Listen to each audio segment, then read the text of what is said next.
Honor? Justice? Death? I'm dead. I'm getting blood eagled. I've been blood eagled. If fighting is sure to result in victory, then you must fight. Man, it smells like bitches in it. Son, who said that? Me? Okay. The Vangarian Guard. Probably the most littiest character they've released since Litmus Paper. That's the thing you check pH, by the way. Hold on, let me check something. Oh. I retract my statement. Since Foreigners was a thing, people wanted an axe and shield hero. Nearly 7 years have passed, and now we finally have it.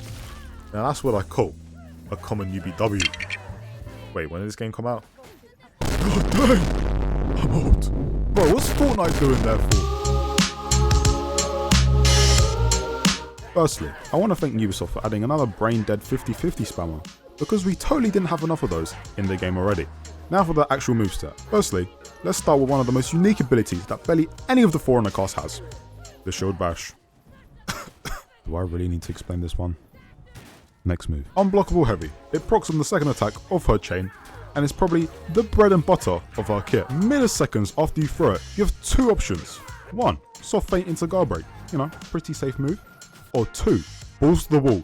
Let the unblockable fly. Nah, I'd win. Parry? What? Oh, silly me.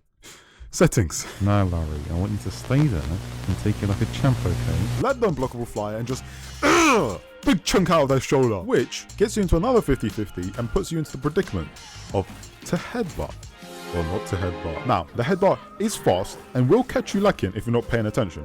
But if you know it's coming, it's pretty easy to dodge. But this is where the 50-50 comes into play. If she knows that you know you're gonna dodge, she can decide to wait a second, guard break, and you just played yourself. Finally, her gimmick ability, full block.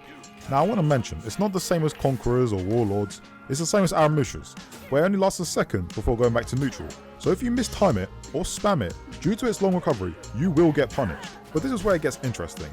If you're fooled by the full block, your character will be stunned for a second.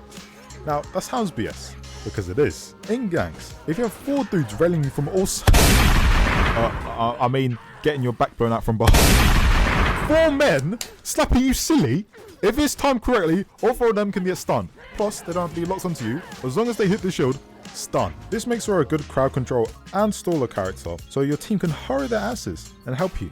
But in my case, they never come. Also, why does the sound for going into full block sound like the anvils from that one map? You know what one I'm on about.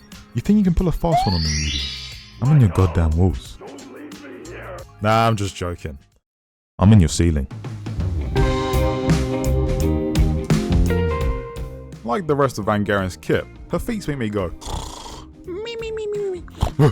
What just happened? All I'm saying is her feet are pretty uninspired, but they're solid, just boring. Like the last hero Ocelot, he gets to go to the Shadow Realm right after having a major artery slashed, just to appear 15 seconds later right next to me. She gets a heal and full block, which brings me to my first feat. So, after full blocking, it heals the teammates around you. If you can get good at full blocking, this can sustain your team during a fight, and potentially win those early team fights. And the healing ain't too bad either, with it being around half a bar, so it's a pretty solid tier 1 feat. Next feat. Hey, Baylor, what the fuck is a full block? Do you want to be a rock? Are you wondering why Ubisoft didn't give her heavy perks despite her being heavy? Well, let me answer that question. Her tier 2 feat gives her 50% damage reduction for 5 seconds on a full block. Now imagine her with Bastion and Last Stand, which gives 10 and 40% damage reduction. Now, add them together and you get a break wall. And it ain't no ordinary one either. That shit has the cement blocks with the rebar. So you're probably gonna get like 1 damage against them, so have fun. Luckily, someone with a brain in Ubisoft thought about it and changed it. Thank you, intern. You stopped thousands of suffering. Next feat. Other guy saw a bear in this area. No way, it's Freddy. This one's very simple. When landing a heavy unblockable, you and your nearby teammates get 15% more damage.